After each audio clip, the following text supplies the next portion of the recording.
لازم تقرأ عليه. لازم القارئ يخرج. خرج يا okay, yeah. Is it going to be one of these guys? Last one, two things at the same place. I'm everything's ready. We're starting live. Bismillah. Good? Yep, good.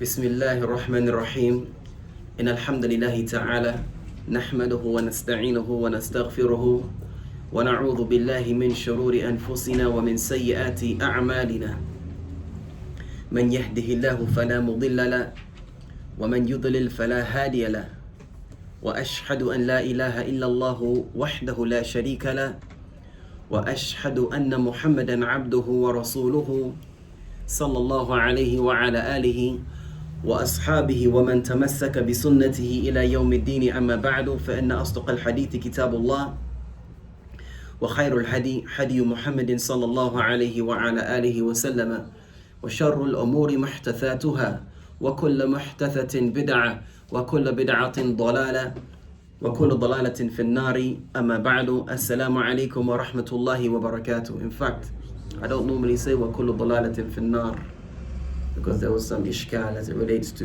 that part of the khutbah. على كل حال السلام عليكم ورحمة الله وبركاته.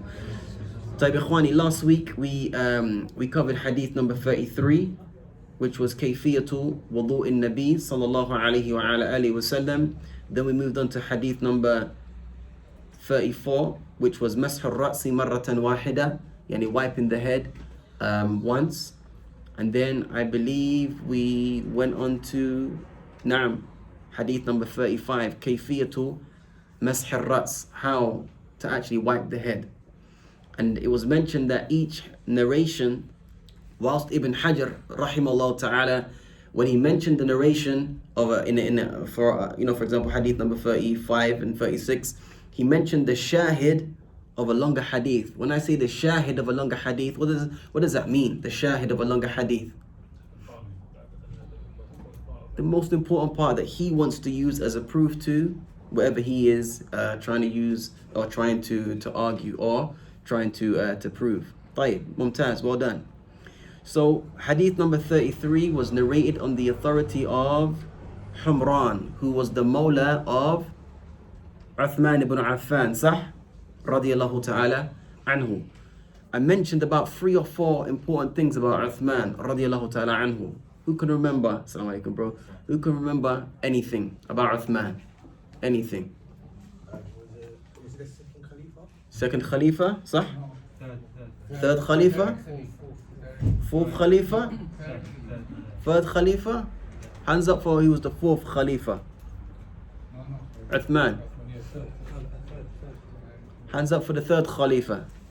Mumtaz, he was the 3rd Khalifa. 3rd Khalifa. Excellent. Something else about Uthman radiyallahu ta'ala anhu. Dhun Nurayn. He was given the title Dhun Nurayn. Why? Mumtaz. He was married to 2 of the daughters of the Prophet alayhi as-salatu was-salam. What were the names? Mumtaz. Kulthum wa Ruqayyah radiyallahu ta'ala عنهما. ممتاز. Excellent. جيد. نكتفي بهذا. And if you remember in this hadith, when Uthman was actually showing how to actually make al-wudu, specifically as it got to the part of the head, it says ثم مسح برأسه. ثم مسح برأسه. مسح, ما معنى مسح? ممتاز. It's a verb, right? It means he wiped. برأسه. Sometimes in Arabic, right, you will get words like be or letters be, li, and sometimes they're verbs, their usage is contingent on the verb that comes before it. So you always hear masahabi. Oftentimes you hear masahabi. It doesn't really mean anything, be, but it's just in Arabic we use be when we use masaha. So masaha bi ra'sihi or masaha ra'sahu, wallahu a'lam. Anyway, he wiped his head. Without knowing how to make wudu, how could you potentially understand that? He wiped his head. I could understand it with like you got water on your hands. If I me personally, if I didn't know how to wudu, I'll understand that you've got water in hand, maybe had a little bit of water on his hand and wipe the water with it. That's a what? Yeah. He's wiped his head if he did that. He's wiped his head if he did that. He's wiped his head if he did that. He's wiped his head if he did that, sir. Yeah. There's no clarity as to how he wiped his head. How many times he wiped his head. You with me, guys? And this is one of the important things of studying. And you never just take one hadith and just run with it, as I always mention. Ahlul Sunnati wal Jama'ah, they always, they always look at all of the hadith, all of the adillah in a particular bab, chapter, and then they bring it together in order to have a well-informed position. Does that make sense, ikhwani? Yeah? So, masaha bi ra'sihi, he wiped his head. That's all it said. Then we're going to move on to the next hadith, ikhwani, very quickly. This hadith was on the authority of Ibn Abi Talib, who was who? Man masmuhu? Ali radiyallahu ta'ala anhu. Who can give me a fa'idah of Ali that we mentioned last lesson? He was the fourth Khalifa ba'da Uthman radiyallahu ta'ala anhu. Mumtaz. Naam. Alaykum salam. He also married the daughter of Hazrat Muhammad sallallahu alaihi wasallam. MashaAllah. MashaAllah. He also married the daughter of Rasulullah alayhi salatu wasalam. Wasmuha Fatima radiyallahu ta'ala anha. Naam. The Prophet Muhammad, peace be upon him, say that he will be with. He's like. Was you here last lesson, bro? So you watched it? Yeah. That's deep, that's deep. Go on. Bismillah. That he'll be like Musa, Harun, and Musa in Jannah. ليس بالجنة لكن بشره بالجنة. The Prophet عليه الصلاة والسلام gave him glad tidings of paradise. لكن قال له, excellent أخي, أما ترضى أن تكون مني بمنزلة هارون من موسى إلا أنه لا نبي بعدي أو كما قال النبي صلى الله عليه وسلم. The Prophet, peace be upon him, said to Ali, does it not please you, O Ali, that you are going to be to me the same or the similitude of Harun was to Musa, except that there's no prophet after me? So, it's sufficient for us to see the status of Ali radiallahu ta'ala anhu. Ala kulli hal, this hadith I'm going to mention now is on the authority of Ali radiallahu ta'ala anhu. And again, he's describing the sifa, the description of the wudu of the Prophet alayhi as-salatu was-salam. But in this particular narration, Ibn Hajar, he only mentioned, ya Shaykh, the shahid. The hadith is taweel, long. And we could have sufficed with that hadith, because it also mentions the description of how the Prophet ﷺ kana yatawadda'u, how he used to make al-wudu.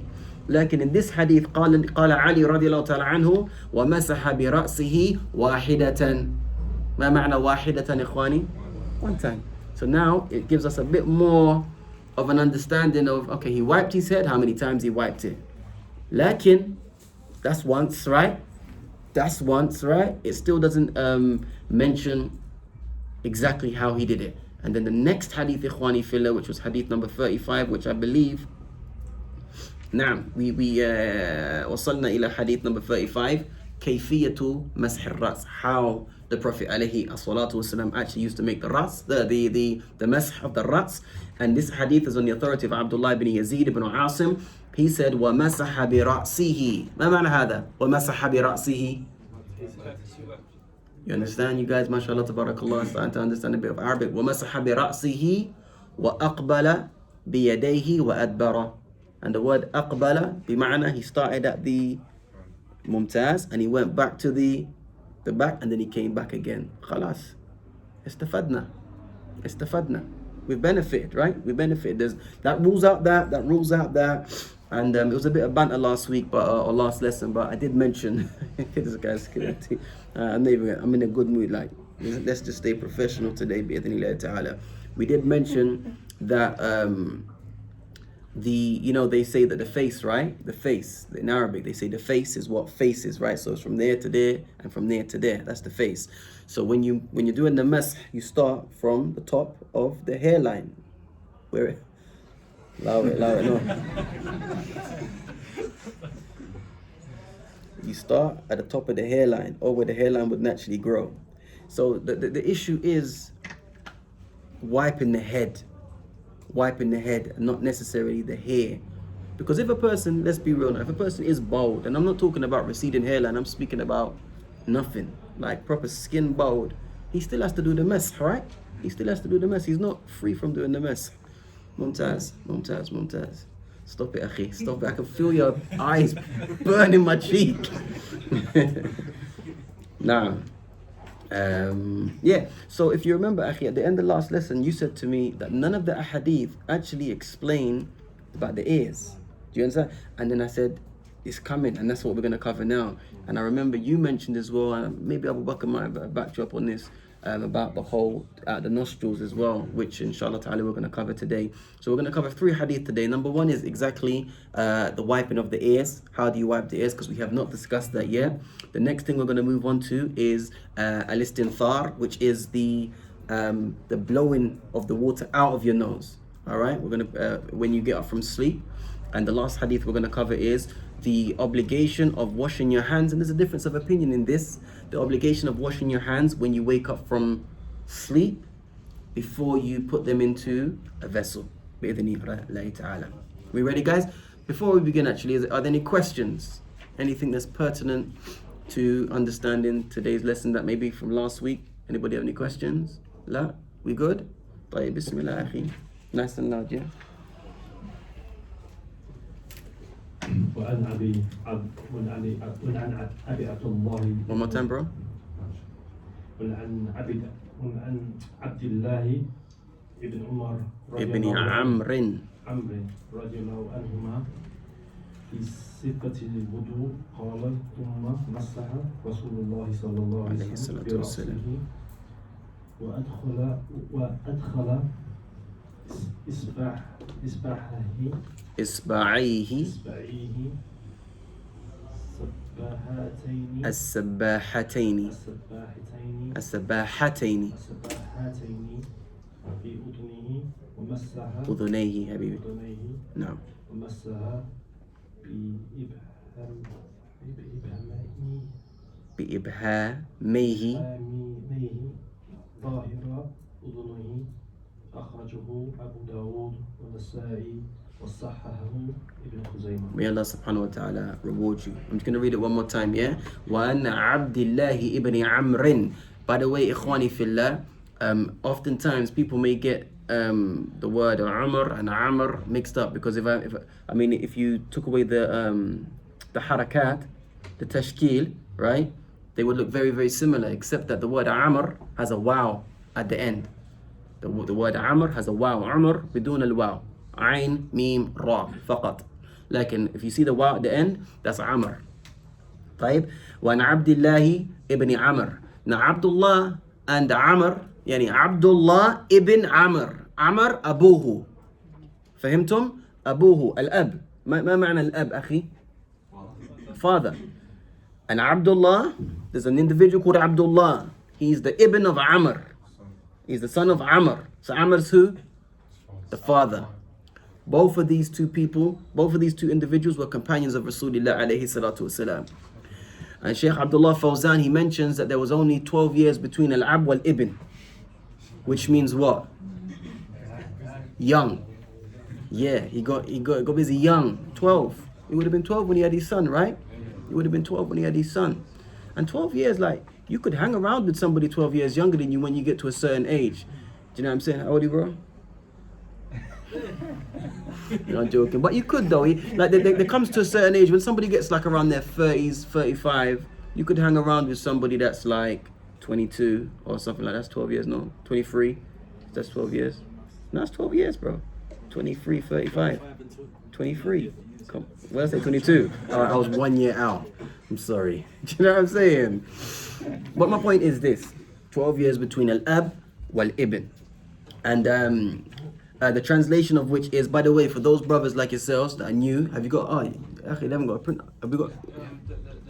Would you like printouts? I was going to make the notes in the book. Okay, that's cool. Have you got English? No, I don't. You don't need English? No. You speak Arabic? No. Mumtaz, wa anta? You need English? Oh, you got it, yeah, okay, cool. Alaykum salam tula.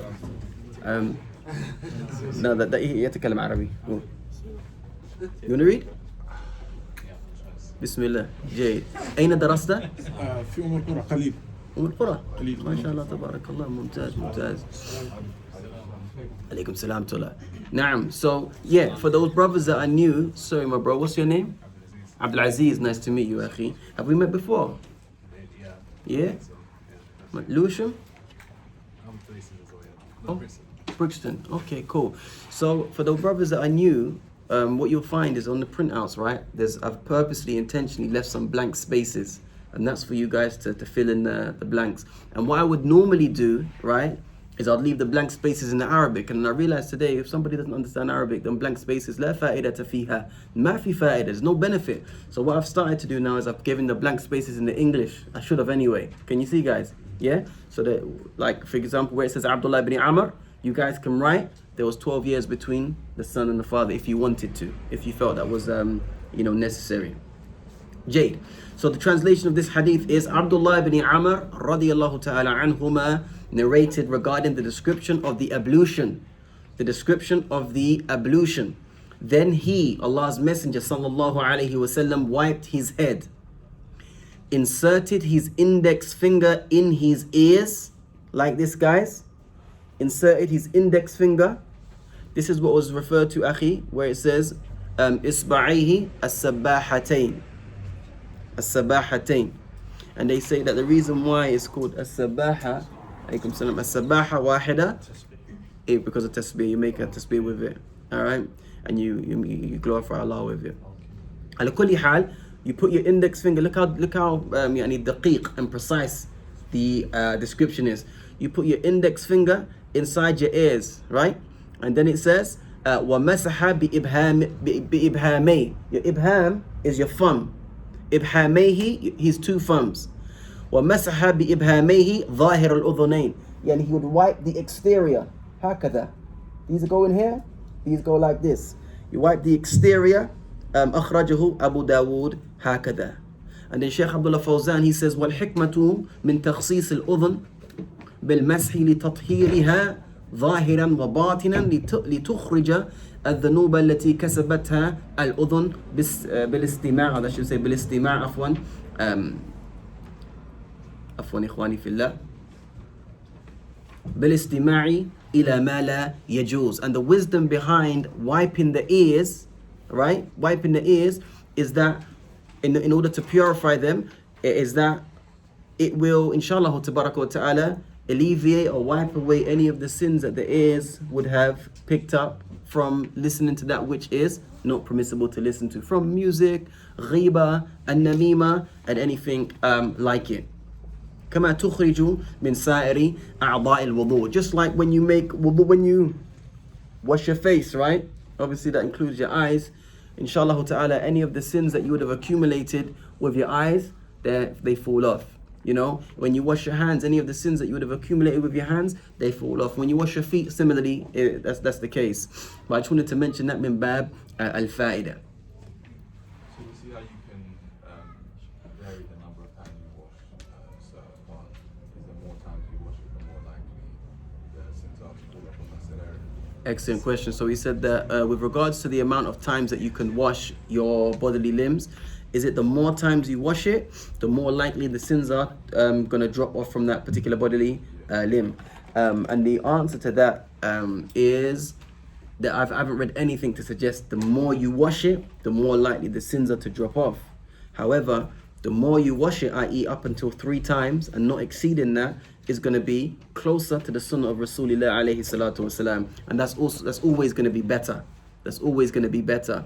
However, it is permissible to do it one time. Each bodily limb one time, and it's also permissible to mix and match, so long as you don't exceed 3. What was it anyway? It was about if you wash something 3 times, for example, does that mean you get more expiation of sins? Yeah, it's the same question. Again, I haven't read anything to suggest that. What we do know is that's the sunnah of Rasulullah alayhi salatu wasalam, although he did do it a different amount of times. And that's the different amount of times goes to show the permissibility of doing it. You with me? Done my hands once, done my face 3 times. Do you know what I'm saying? Done my arms twice. You're allowed to do that. You're not allowed to exceed 3 though. One of the previous hadith, it says something about doing it more is better, or doing more, it would illuminate it more, something like that. Whomsoever is able to illuminate, فَلْيَفْعَلْ, let him do so. In terms of making wudu, maybe 3 times. That's the understanding that I've got, but not exceeding 3. هذا هو. نعم. We're going to get to al-isbagh, I think, next week. But even in the extending, or the what's the word I'm looking for? Exaggerating. Yeah, exaggerating it. It includes the al-mirfaq. Because remember when we said that when Allah subhanahu wa ta'ala says, Ya ayyuhalladhina amanu idha qumtum ila salati faghsilu wujuhakum wa aydiyakum ila.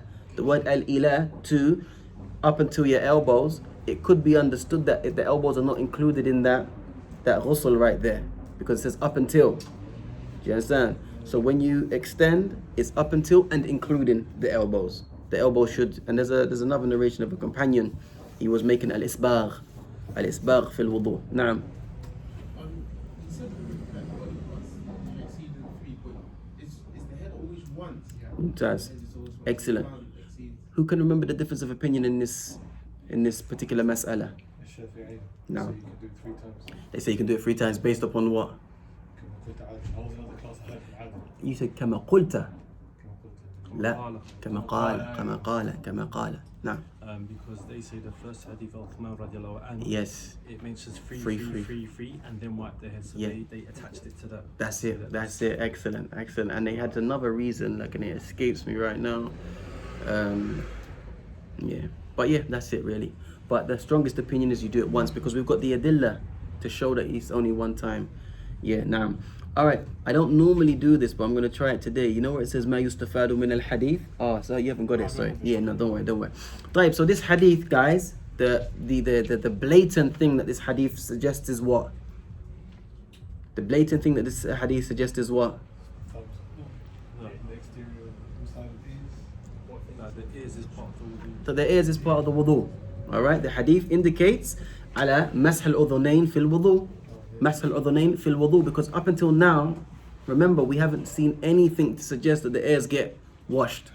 This hadith indicates that wiping the ears in wudu is legislated. وَأَنَّهُمَا لَا يُغْسَلَانِ. All right, they are not washed as other bodily parts are washed. Instead, they are wiped. Why? لِأَنَّهُمَا, because they are both, the ears are both, تابعاً للرأس, they are part of the head. All right, so they're not to be washed. Excellent. The hadith also indicates exactly how you're supposed to do the ears.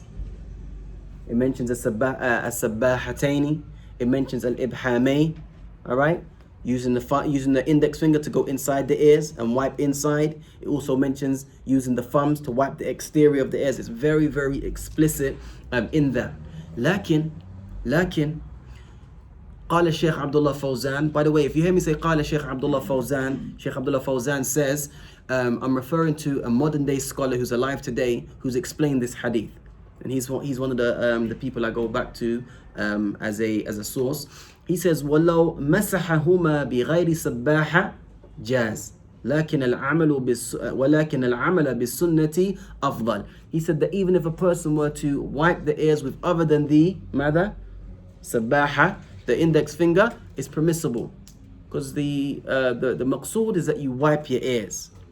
It's just that al-amalu bis-sunnati afdal. Acting in accordance to the sunnah is better. Does that make sense, ikhwani? Acting in accordance to the sunnah is better. What is the sunnah? Using your index and using your thumbs. Index for inside, interior, thumbs for exterior. So you do your index for inside and then your thumbs for out, but do you do this part of your there? You didn't go around. So you go inside the You know what, mashallah, your hair's going over your ears. I can't even see you. Okay, here we go. So that you don't go. You see what I'm trying to say? Yeah. So does that include all of that?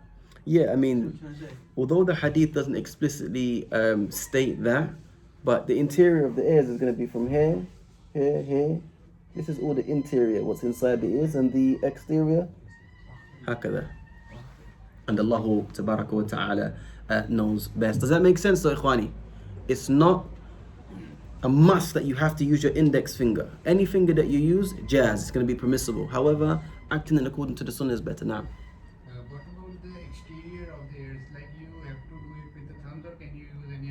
like the Shaykh says, here, he says, وَلَوْ مَسَحَهُمَا, and if you wipe them, the ears, بِغَيْرِ السَّبَاحِ. Okay, I see what you're saying, because it mentions the index finger. Yeah, again, Allah knows best, but I would assume that would also extend to your thumbs as well.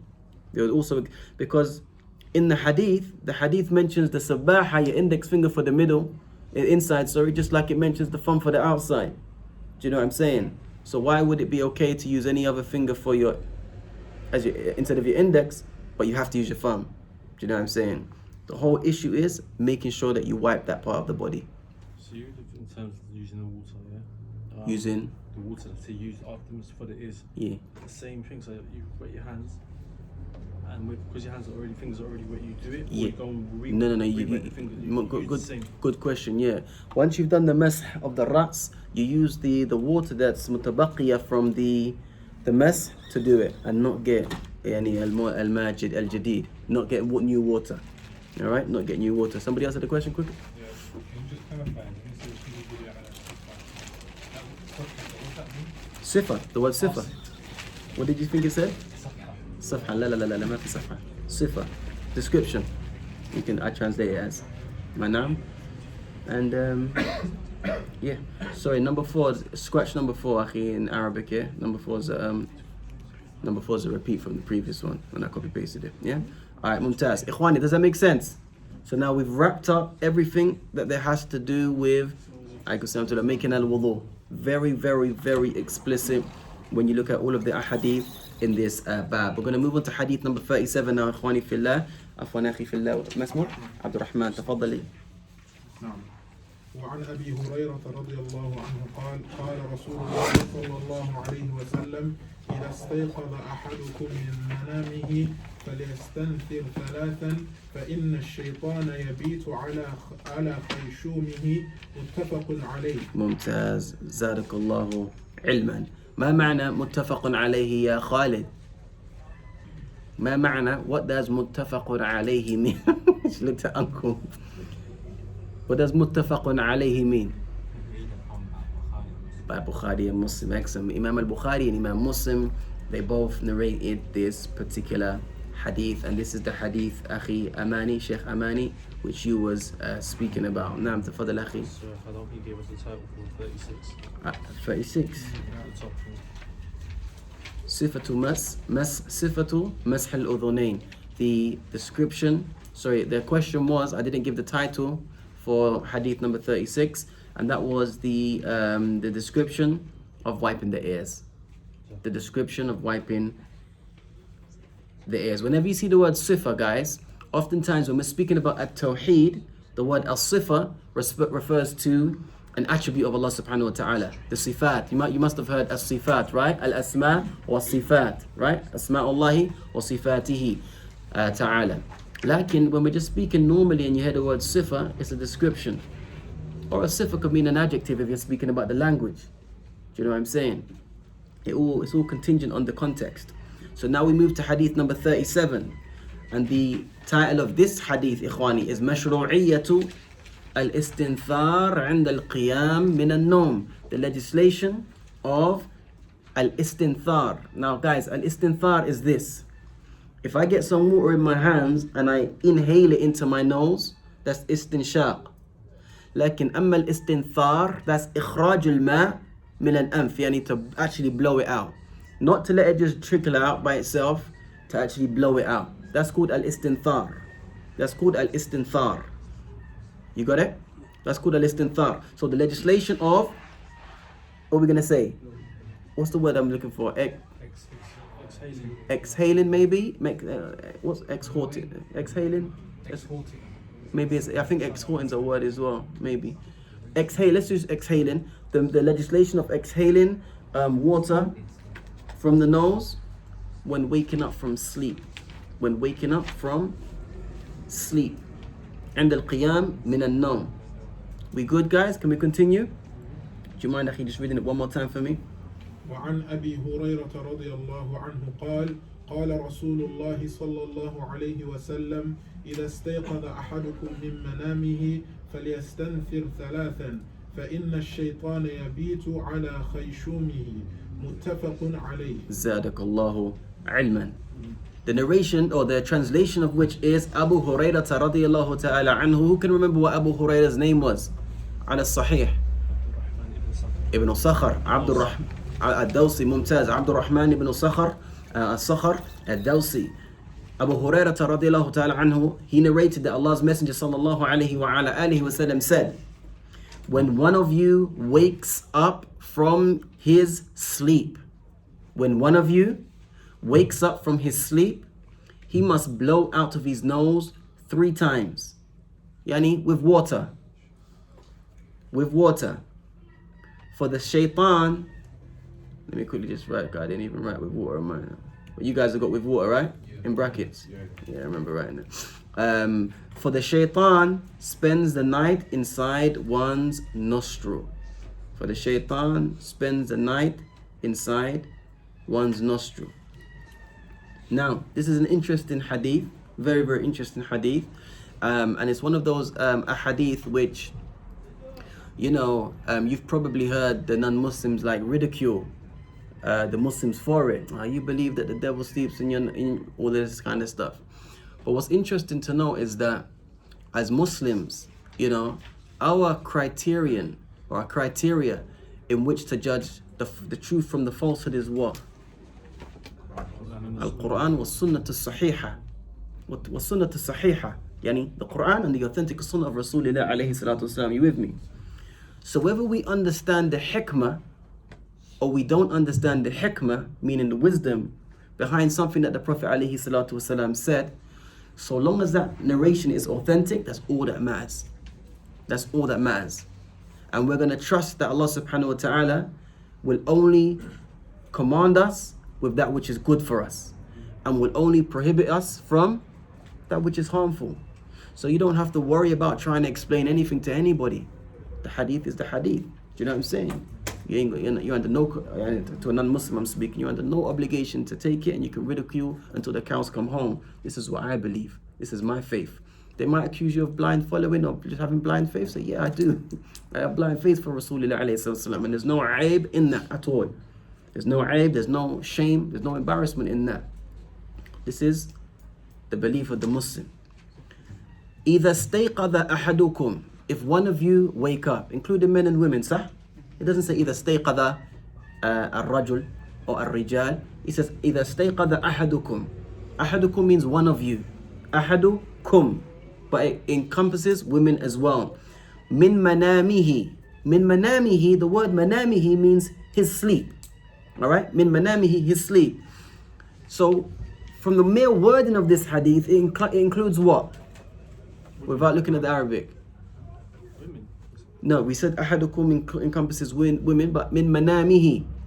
Just in general, not specific to a time or place. Mumtaz, you see that? It's not specific to a time or place. It's not specific to sleeping during the day, nor is it specific to sleeping during the night. The wording, I'm talking about ikhwani. The wording, ya'ummu nawmul layl wan nahar.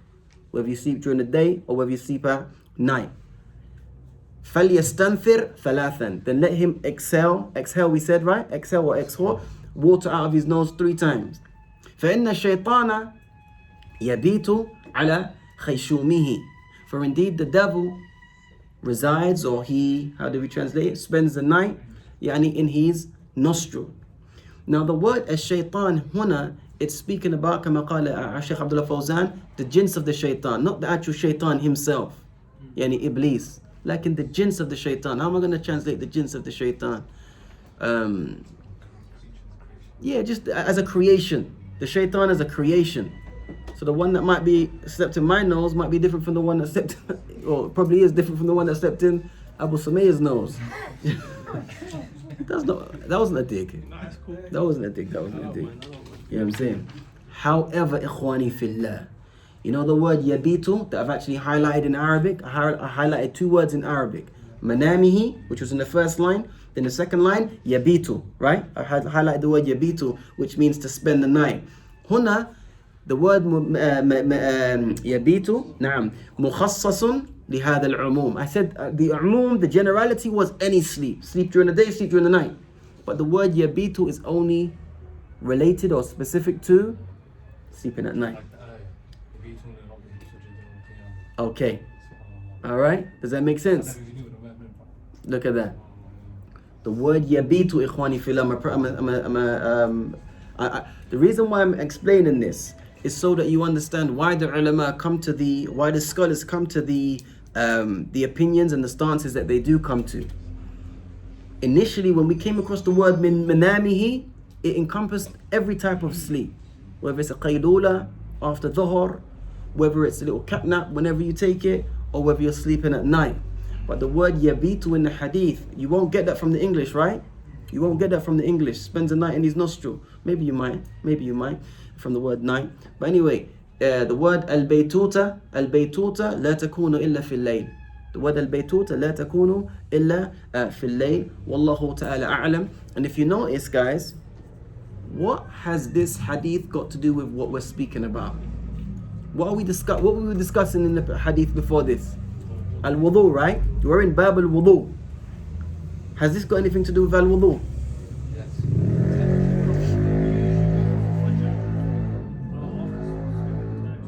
Mumtaz. So then there's been advice, so the Prophet said you must blow out your nose 3 times. Mumtaz. So that's before you Jade, that was good. I didn't even think of that still. But generally speaking, it doesn't have anything to do specifically because it might not be Fajr. It might not be Fajr, but it could be. But Sheikh Fawzan, he says, Abdullah Fawzan, that is, لعل الحافظ ذكر هذا الحديث هنا لاشتماله على أمر النبي عليه الصلاة والسلام بالاستنثار. Because we have been commanded to make al-istinthar when we make wudu. You know, when we make al-istinshaq wal-istinthar. So the Sheikh saying perhaps Ibn Hajar, he mentioned this hadith here because the Prophet عليه الصلاة والسلام commanded with exhaling water out of the nose, and it's connected to your nose.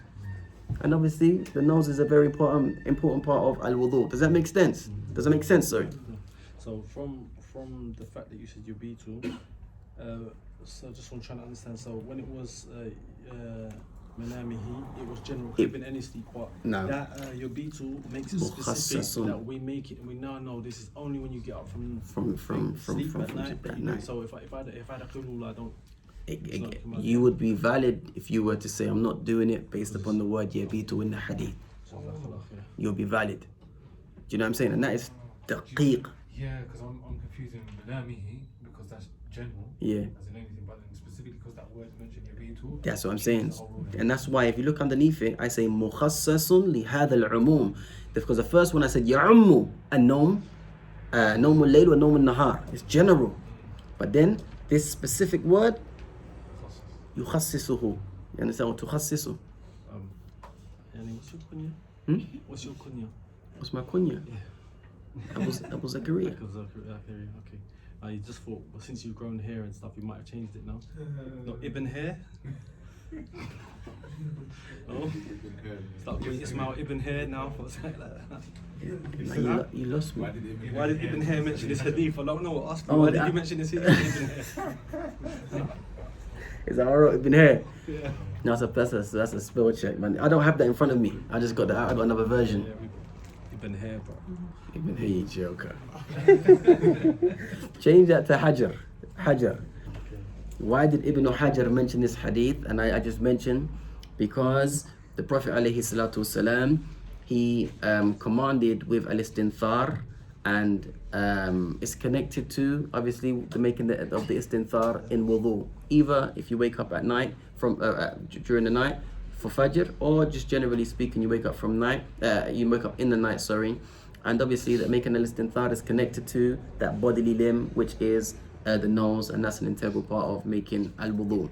Moving on swiftly, ikhwani, we're going to move on to ma yustafadu min al-hadith. What are the benefits that can be extracted from the hadith? And that is number 1. In it is an explicit proof. An explicit, when I say explicit, guys, I mean sarih. It's clear. It's an explicit proof that we should make al-istinthar 3 times when waking up from sleeping at night. That's the first explicit proof that we can see. And the second thing that I mentioned is what I mentioned at the beginning. I say جاء في الحديث تعليل الأمر بالاستنثار. The hadith, it mentions the ta'leel. The word ta'leel here means the illah, the reason, the sabab. What is the sabab, ikhwani fillah, that we make al-istinthar if you wake up from sleep at night? What is the sabab? What is the reason that we make al-istinthar? No, because that's the sabab, that's the ta'leel. Alright, that's the ta'leel, right? جاء في الحديث تعليل الأمر بالاستنثار. The hadith mentions the reason why we make the reason why the Prophet ﷺ commanded with al-istinthar. بأن الشيطان يبيت على خيشوم الإنسان ولم يبين لماذا. The Prophet ﷺ never clarified why the shaitan resides or spends the night in his nose. Number one. And obviously, the nose, especially as you get further up the nose, it becomes a bit more narrower. You know, it becomes a bit more narrower. And, you know, if you were to use your intellect, you would say, how can a shaitan fit up there? How can any sizable creature fit up? It's probably difficult to get your hands, your fingers up your nose, let alone a creature. But this is a proof that the shaitan, or the shayateen, sorry, they can assume forms that isn't rational to us. And even the other hadith that mentions the shaitan runs through the blood. Yeah, exactly. Exactly. Arguably smaller. Yeah, arguably smaller. The brother said that there's other adillah to suggest that the shaitan, it runs through the blood of Bani Adam, or something along those lines, right? And then you'll be like, well, how is that possible? And it's just a proof to say that the shayateen, Allah's created them as such that they can assume different forms and they can enter, different places and stuff of this nature. But it's not even important to even delve too much into that. What's a wajib upon the Muslim or the mu'min is to at-tasdiqu, to believe, wal-imtithal, and to follow, wa-ta'atu, and to be obedient, fi kulli ma ja'a an rabbihi azza wa jal. Anything that comes from Allah subhanahu wa ta'ala, which means from the Quran or from the authentic sunnah of Rasulullah alayhi salatu salam, then we are to believe in it, follow it, abide by it, even if we don't know the wisdom and the detail behind it. Even though we don't know the detail or the wisdom behind it, because we know for sure that Allah subhanahu wa ta'ala, He would not command us to do anything except that there is some goodness in it for us. Neither would He command us to stay away from unhappiness. Neither would He command us to stay away from anything except that there was some harm for us. Does that make sense, ikhwani? Yeah? Don't ever be ashamed about your religion.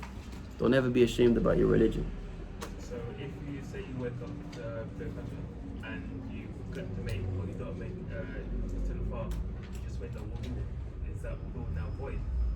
No, your wudu would never be void. Your wudu will never be void. From what I'm understanding about the question now, if somebody wakes up from his sleep at night for Fajr and he doesn't make the istinthar 3 times, he just goes and makes al-wudu, he wouldn't invalidate the wudu, because there are certain nawaqid of al-wudu, certain nullifiers, as they translate, of al-wudu. From them, deep sleep. From them, voluntarily making yourself vomit. From them, going urine or going number 1 or number 2. From them, having sexual intercourse. Those are the nullifiers. The issue is now, what would be the situation of an individual that doesn't do that? And that's a good question. I don't know the answer, to be honest. I don't know the answer. I would say potentially, Wallahu a'lam, he still makes the istinthar when he makes wudu. It's not as if taraka al-istinthar. He's still done it. He just hasn't done it. There's nothing to say that he must do it before making wudu. Although there was a hadith that connects the istinthar to wudu, but I just stuck to the narration as it came in the book. Do you understand what I'm saying, guys? Because, sorry, I wanted to mention something. It says here, muttafaqun alayh, but then what does it say after that? Sheikh Abdul Rahman? After it says muttafaqun alayh, oh, sorry.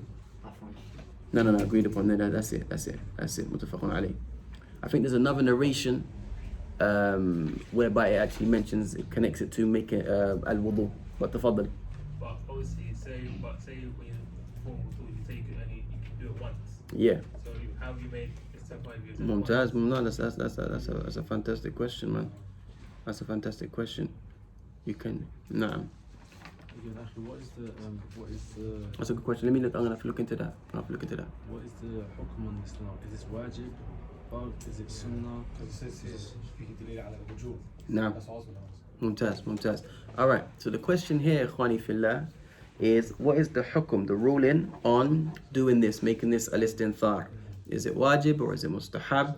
And the likes. So when you go to the Arabic, akhi, right, it says, إِذَا إِسْتَيْقَظَ أَحَدُكُم مِّن مَنَامِهِ فَلْ. Yeah, that's what I was going to say. Fal is an Amr. The Amr is the lam actually. The lam al-Amr. Naam, it's the lam. That lam at the beginning of yastanfir, that's the Amr. وَالْأَمْرُ يَقْتَضِي ماذا؟ Or يُفِيدُ الوجوب.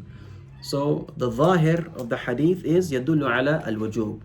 The apparent meaning of the hadith is يعني يدل على الوجوب. Unless there's something else that will take it from, do you know what I'm saying?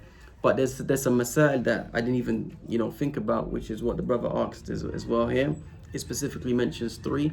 I need to do a bit more research on that, to be honest. Yeah, but anyway, according to Sheikh Abdullah, يدل على الوجوب أخي. It's something that you have to do.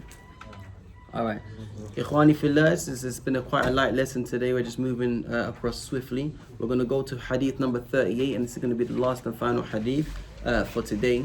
And the title of this hadith is wujubu. And remember as well, guys, I just said wujubu. What does wujub mean? Wajib. Suffix wajib, right? What does wajib mean? Suffix compulsory, mandatory. You have to do it. Just because I say wujubu, and I'm going to continue in a minute, it doesn't necessarily mean that that's the only opinion. There could be difference of opinion amongst the ulama. You with me? Which is what we're going to see with this particular hadith in a minute. Anyway, it's the obligation of ghasli kaffay al-qa'im.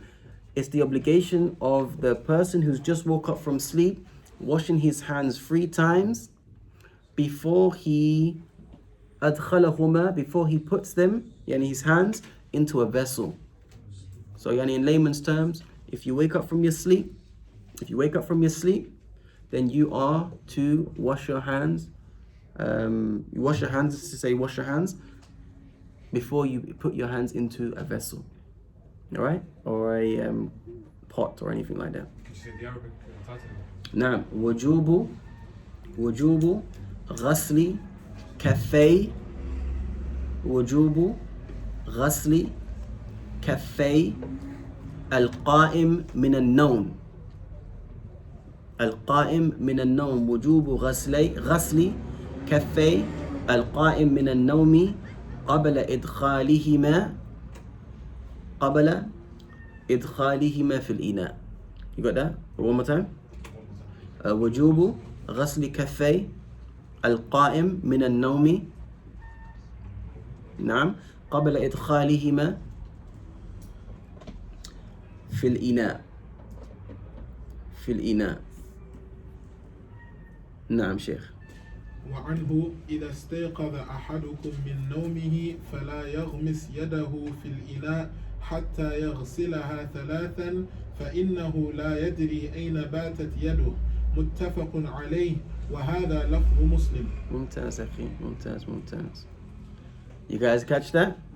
Translation of which is Abu Huraira. It says وعنه, yeah, and yani meaning the previous person that narrated it also narrated this hadith, which is Abu Huraira radiyallahu ta'ala anhu. He said that Allah's Messenger said sallallahu alayhi wasallam, when one of you wakes up from his sleep, he must not put his hand in a utensil, yani a vessel. He must not put his hand in a utensil till he washed it 3 times. He must not put his hand in a utensil till he washed it 3 times. For he does not know where his hand was while he slept. And we mentioned this briefly, if you remember Abu Sumayya. We mentioned this briefly last lesson, right? This hadith is agreed upon, but the wording is for Muslim. Meaning that al-Bukhari has the same hadith, but a slightly different wording. And this is what I was alluding to about 5 minutes ago or so. One more time. Abu Huraira, may Allah be pleased with him, he narrated that Allah's Messenger said, when one of you wakes up from his sleep, he must not put his hand in a utensil till he washed it 3 times. He must not put his hand in a utensil till he washed it. No, it's on. He must not put his hand in the utensil till he washed it 3 times, for he does not know where his hand was while he slept, agreed upon. But this wording is according to Imam Muslim. Mumtaz. Excellent. Excellent. So this hadith, before I actually say this hadith, is there anybody got any ishkal with this? I want to see who's thinking deep. It's not that, it's batat. What's that mean? Batat yabitu. Bata is the madi. Bata yabitu. Like in batat is the feminine, because yad is mu'annath. Yad is mu'annath. I could only think of like you don't know what you do with your hands when you sleep. So like some people could feel comfortable putting their hands under the trousers as they sleep. You see what I'm trying to say? But putting your hands under your trousers and your legs, is alright. Who are you talking about, Sheikh?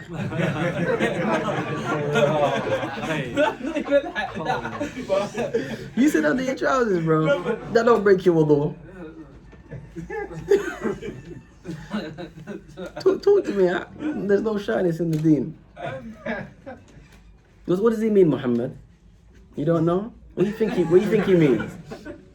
He said that when you sleep, you might put your hand under. He said under your trousers, right? Yeah. Was your leg not under your trousers? Your waist not under your... No, I'm only playing with you, bro. You mean basically touching your genitals? Yeah. Touching your genitals? Nah. Or maybe if you have your wife in bed with you, I'm trying to say. Easy, bro. Easy. But these things happen. Yeah. متزوج? Okay. Easy, bro. You don't know what you're doing as you sleep. You're not conscious of what you're doing as you sleep.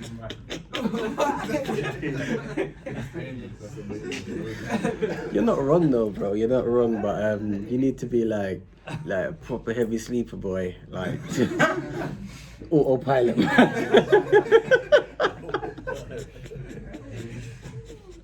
Stop for low out to boil it. Now we have to make the istighfar for that one, ikhwani. Everyone that laughs has to say astaghfirullah. Stuff. Yeah. Could it be like the shaitan is about when you're sleeping, so anything could happen like that? What do you mean? So like, for example, you're sleeping, they say the shaitan could be in your nostrils. So maybe you never know, like the shaitan could make you do something while you're sleeping. You may have touched the shaitan. I mean, Allahu A'lam, I don't know about that, but I think it's more in line with what the brother said. Do you know what I'm saying? But good effort though. Ishkal I would have is that it says when one of you... By the way, the question, although what you said was true, it didn't answer my question. My question was, what's the ishkal with this hadith? Not the reason why you have to wash your hands. That's the reason why you might have to wash your hands, because you might be touching bits and bobs, you know? The ishkal I would have is that it mentions when you wake up from his... Oh, it doesn't mention that. No, I was going to say that. What about when you wake up from a qulul? It could be the same thing, but it doesn't mention night, does it? And this is very, very interesting. Very interesting, and that's what I'm going to get to. Is the ishkal whether you have to do that before wudu or... Mumtaz. Okay. Mumtaz. What's the obligatory part of al-wudu? Do you know what I'm saying? Starts with the face. Starts with the face. Starts with the face, bro. Starts with the face. Al-wudu starts with the face. From the sunnah, we do the hands.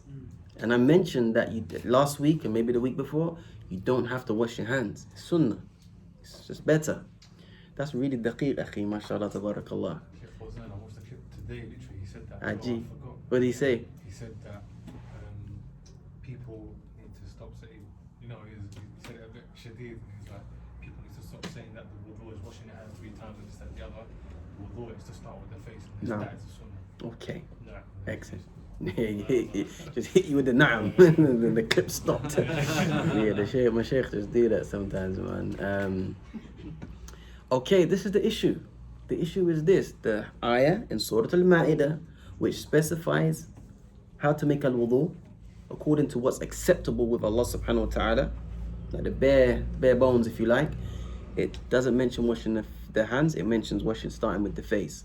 Lakin, when we look at this hadith, it clearly says, if one of you wakes up from his sleep, then he must not put his hand in the vessel to make wudu, or maybe even other than that, until he washed his hands 3 times.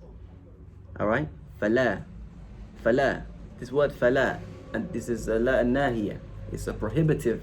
And if I say an al-amr necessitates that you have to do something, what does a prohibition necessitate? Do you have to stay away from it? Right? That's the qaida, the general qaida.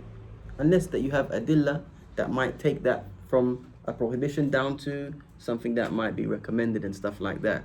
And this is what we're going to get into as it relates to the benefits of the hadith, ikhwani fillah. So now we're moving down to the benefits of this hadith.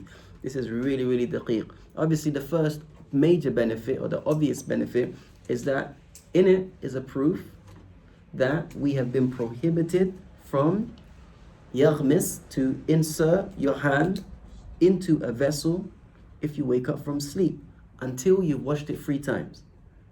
Until you've washed it 3 times. Until you've washed it 3 times. Because we don't know where your hands have gone, right?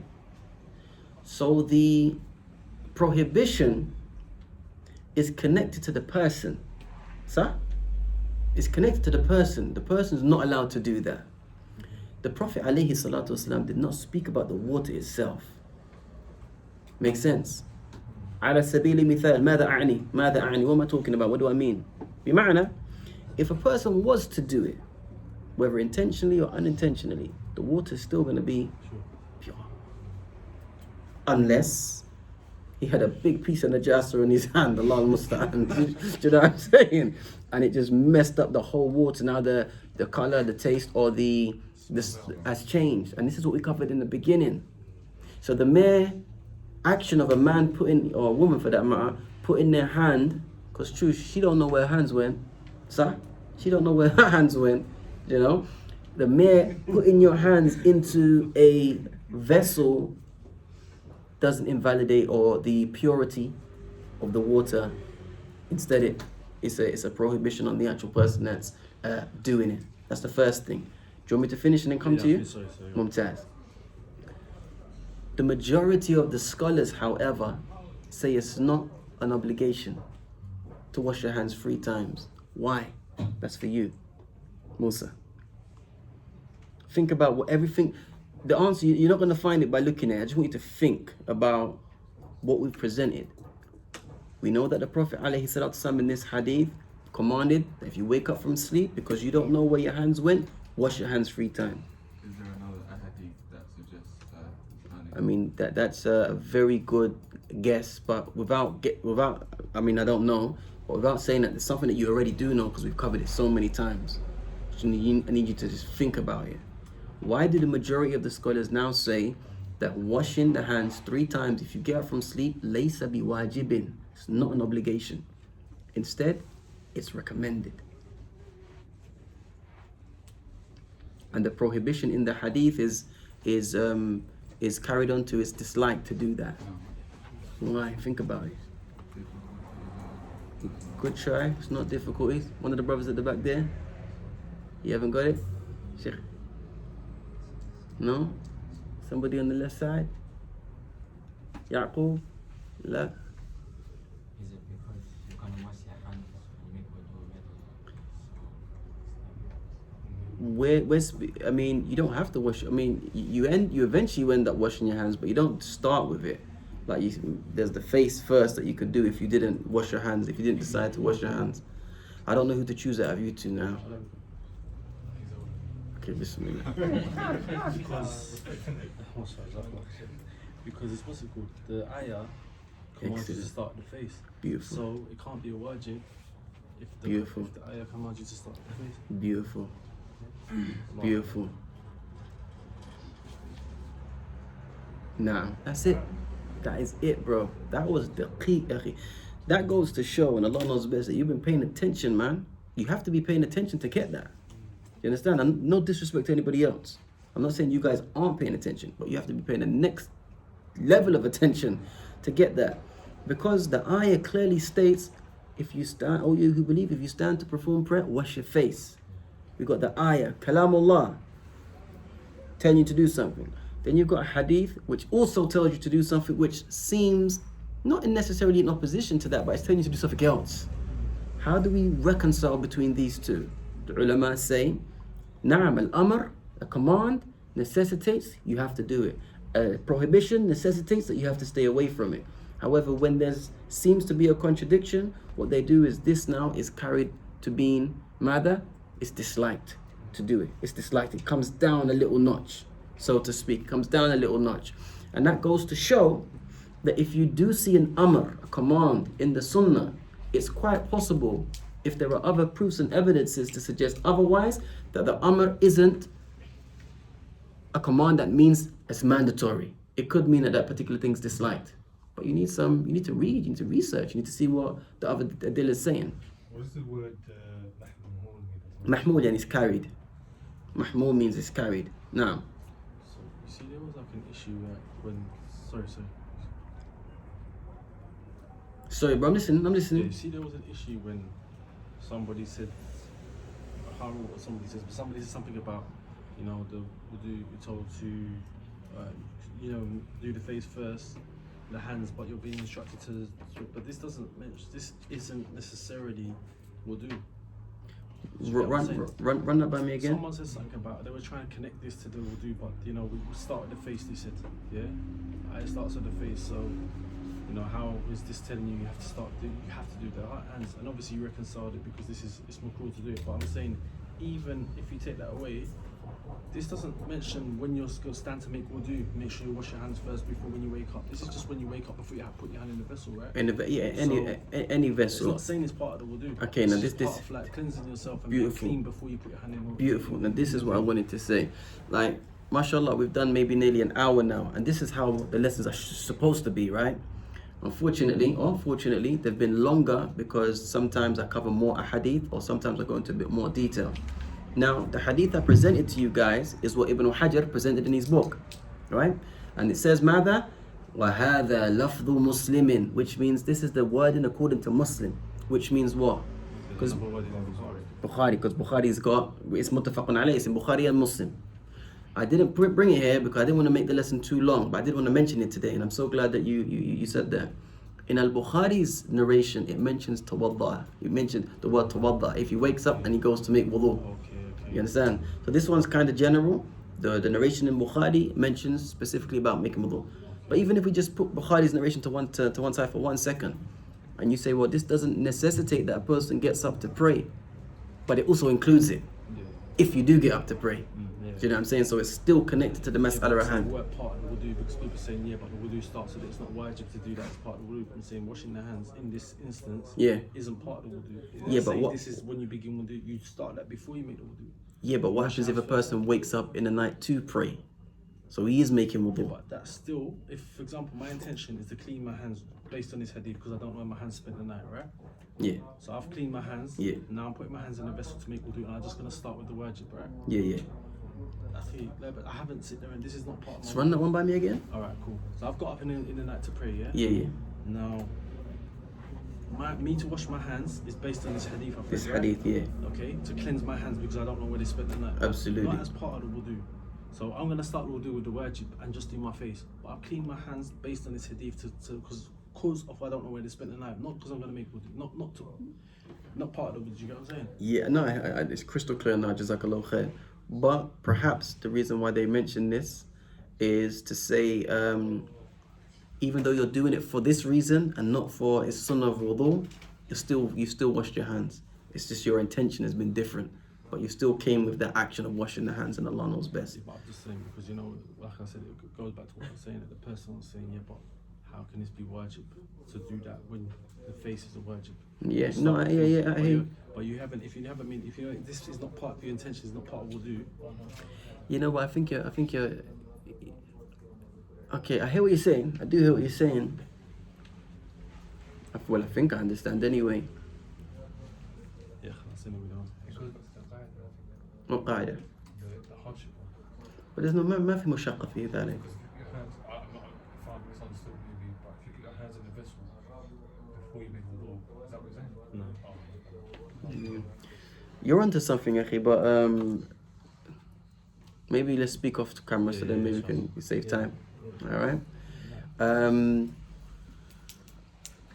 وكذلك إخواني في الله وكذلك the zahir of the hadith, the apparent meaning of the hadith is that the ruling for washing your hands is specific if somebody gets up from sleeping at night. All right, sleeping at night. Why does it say? Why do we say that? Batat, ikhwani fillah. This might be a bit. I can hear some. Oh, the sheikh watching football. Okay, cool. I can. Bismillah. Lost my train of thought. Yeah, this might, because if you're not studying Arabic, this might go a little bit over your head. But bata, yabitu, batat, they're all variations of the same verb, of the same word. Yeah, I need to spend a night. And it said that if anybody reaches the night, bata lay. Anybody reaches the night, bata lay. All right. If you're not studying Arabic, I do apologize if that was a bit over your head. But in any case, the apparent meaning of this hadith is that it's specific if a person wakes up from sleeping at night. Meaning what? If you wake up from sleep during the day, it's not included. However, the second opinion is that there's no difference between whether you sleep at night or sleep during the day. There's no difference between whether you sleep at night. Remember I said the majority of scholars say it's not wajib to do it. The other opinion is it doesn't matter whether it's at night or at day, because the Prophet ﷺ, he mentioned an-nawm. إِذَا اسْتَيْقَظَ أَحَدُكُمْ, if one of you wake up. So they've gone for the generality of that. If one of you wake up from sleep during the day or sleep at night, and they say that he didn't specify it. And the reason why you're doing it is also general. It's not to say, mathalan, if somebody sleeps at night, then he's going to touch his genitals. But if you sleep during the day, you're not going to touch your genitals. You don't know where you put your hand during the day, you don't know when you put your hand during the night if you're sleeping. Does that make sense?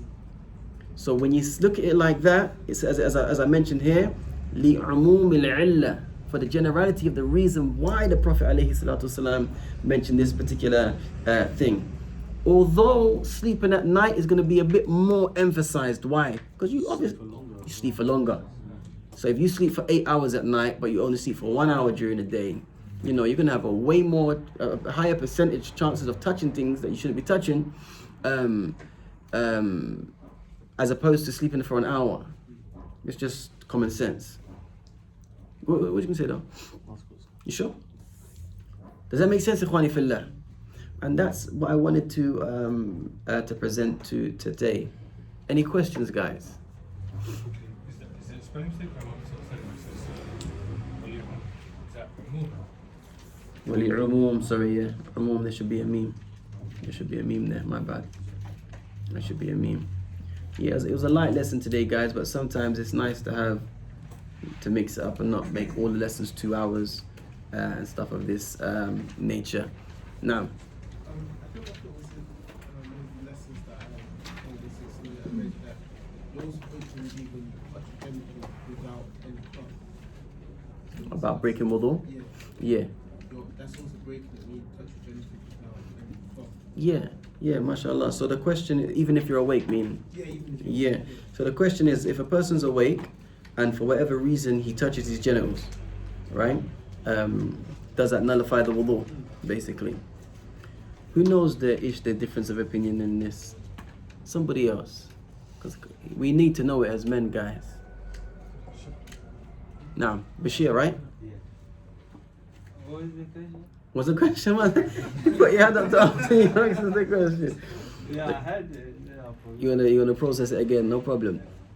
If you wake up, if you're awake, you're awake, and for whatever reason you end up touching your genitals, yani your hand touches the skin, not through your boxers or through your trousers or through your thobe, you actually touch your genitals. Does that break your wudu? Yes or no? Yeah. What do you understand? I mean, that's what I'm saying. What do you understand from the mas'ala? Is there any DL, or is it just black and white?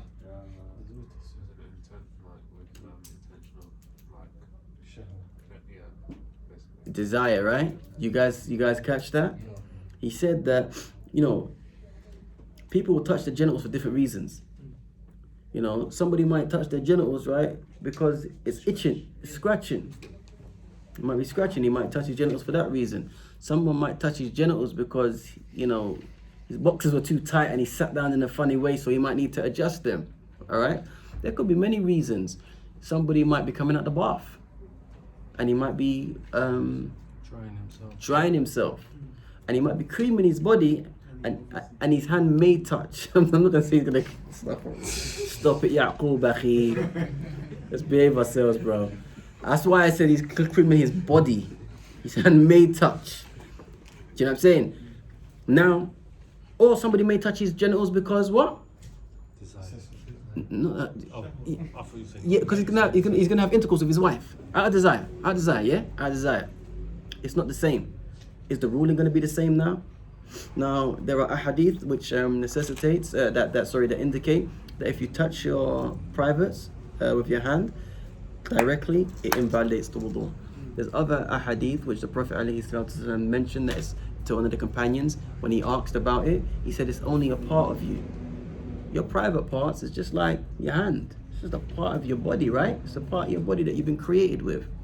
So how some of the ulama they reconcile is if it's touched out of desire, i.e. you're going to approach your wife and you end up touching your privates, or somebody does something else, then in such a case it's going to invalidate your ablution. But anything else, it won't. And then you got some ulama, they differ as it relates to which part of the hand did you touch it with. Did you touch it with this part of the hand, or did you touch it with this part of the hand? Do you know what I'm saying? Obviously, the safest thing is what? Not necessarily not to touch it, because you might not be able to avoid it. You might not be able to avoid it. But what's the safest thing? Just to redo the wudu. That's the safest thing. But if somebody touched it by mistake or whatever, totally no desire, and he didn't make wudu, he's got dalil to say that it's fine. Do you know what I'm saying? These things shouldn't cause you to, be confused or, waswas throughout the whole day. Oh gosh, do you know what I'm saying? Because it could. You're praying your dhuhr and you're like, I touched my privates earlier, but it wasn't on purpose, it was a mistake. Will Allah forgive me? Then you end up just messing up the salah because you're thinking about something else. So my point is this: as long as you got proof and evidence to continue doing a particular thing, and that's what it's authentic, and you've got scholars to back you up, Bismillah. Do you know what I'm saying? So just to clarify, when you say touching with desire, if someone touches desire through cloth or through their trousers, yeah, no, that doesn't count. Don't count. No, it has to be the hand, skin to skin. Skin to skin. That's a good question. If you touch your privates through your garment, it doesn't count. It has to be skin. Even with those eyes. From what I haven't heard any no alim, or I haven't seen or read anything to suggest that if you touch it, yeah. Have you? No. Yeah, no. That might be al-mushaqqa. Al-mushaqqa to tajrib wa taysir. Allah knows that. But that's it, guys. Any more questions now? They say that it doesn't mention here, but what breaks your wudu anyway is deep sleep and not light sleep. All right, because it's reported that some of the companions, as they were waiting for the khutbah, they would be sitting similar to how you're sitting, Yaqub, and they would doze off.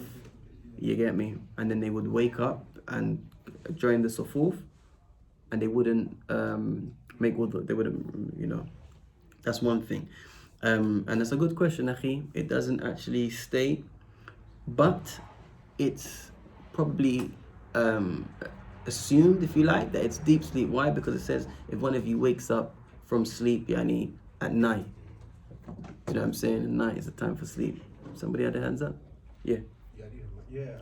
Are we talking deep light sleep and deep sleep? We're talking losing of consciousness and sense of losing consciousness. I'm aware where you are. Great question. So what the ulama say is, you can doze off, right? And you're semi-unconscious, if you like, but you're still aware of what's going around you. I still know that Amani's there. I'm still aware that he's having a conversation with my brother. Do you know what I'm saying? I might not be listening, but I'm still aware. I'm not. If somebody called me, I would say, yeah. It's like that kind of sleep. That's a really light sleep. Versus somebody where they're conked out cold. You're poking them. They're not. Do you know what I'm saying? You do the, you know, remember in WWF, for any of you that are born like 1980s, yeah, you'll know this. No, WWF. Our day was F, bro. Yeah. Our day was F. What do they do? When the referee was counting them out, or you put them in a sleeper hole, what they put your hand lift up your hand 3 times. If you want to know somebody sleeping, pick up their hand and just drop it. 1, 2. That's not sunnah though. That's not sunnah. That's just my thing. If I want to find out if someone's sleeping, if it hits the floor or the bed on the 3rd time, they're out cold. And Allah knows best. Allah knows best. Sorry, Habibi. No, it's Al. What was it? Yeah, that's what the scholars say. That's what the scholars say. I'm just trying to think, is there anything else that could be presented? No, khalas. Any more questions, guys? So with the deep sleep, I've heard something, I don't know how authentic it is, but it says something about 20 minutes. Is that any? I haven't heard that, bro. I haven't heard that. Because 20 minutes you could go in a deep sleep. Some people might be in. Bro, have you seen somebody knock out within seconds? Yeah, some people can sleep standing up. Some people can sleep like this. Yeah. But then again, 20 minutes though, on the opposite side of it, you know, sometimes you just can't get to sleep some nights. It's up for an hour. So I don't think it's connected to time. So I haven't heard that personally. No. It's kind of linked to that. Is it linked to position? Because I heard something about if you're lying down. I heard that too. Irrespective of how light or little. Oh, I haven't heard that. But I heard that the companions used to be sitting when they would knock out. But again, you have to think about it. Even if that was the case, is there an explicit, do you know what I'm saying, hadith or ayah? You know what I'm saying? Any more questions, guys? Are we good? All right, jazakumullah khair, guys. I really appreciate you coming. I'm just going to check if there's any questions. Washing kids' private parts. Washing kids' private parts. I don't know the answer to that, man. Obviously, like, if you're changing a boy's nappy and stuff like that, and you're in wudu, and you touch that person's private, your son's private parts, for example, then you've either potentially broken your wudu or you haven't broken your wudu. But if you're very meticulous and you make sure you hold the baby white properly and you put the nappy on without touching, then that's obviously going to be better. But I don't know the answer to that question, but it's a good question. Ummah Med. Just checking. Is there any questions on yours? With you, bro? No questions? I think that's it. Can't see no more questions. Bismillah. Assalamu alaikum. So should the woman pull the khimar back when washing the face? What do you understand from this, Akhi? Should the woman pull the khimar back when washing the face? So she got her khimar. She's washing her face because the khimar goes up there, innit? Probably. Should she pull it? Oh, to the hairline? Yeah. I mean, if that's the understanding, then I would say that it's better to do so they can get the all of the face in. That's if I've understood. Yeah. And that's it, bro. That's it, yeah. Barakallahu feekum. سبحانك اللهم وبحمدك أشهد أن لا إله إلا أنت أستغفرك وأتوب إليك. Can we make wudu for each body part a minimum of 1 time? You can. Indeed you can. And the Prophet ﷺ sometimes used to do it once, sometimes he used to do it twice, or sometimes he'll do the majority of the body parts 3 times, except for obviously wiping the face, the head. But you're also allowed to mix and match. But you're not allowed to exceed 3. Alright guys, barakallahu feek, assalamu alaikum.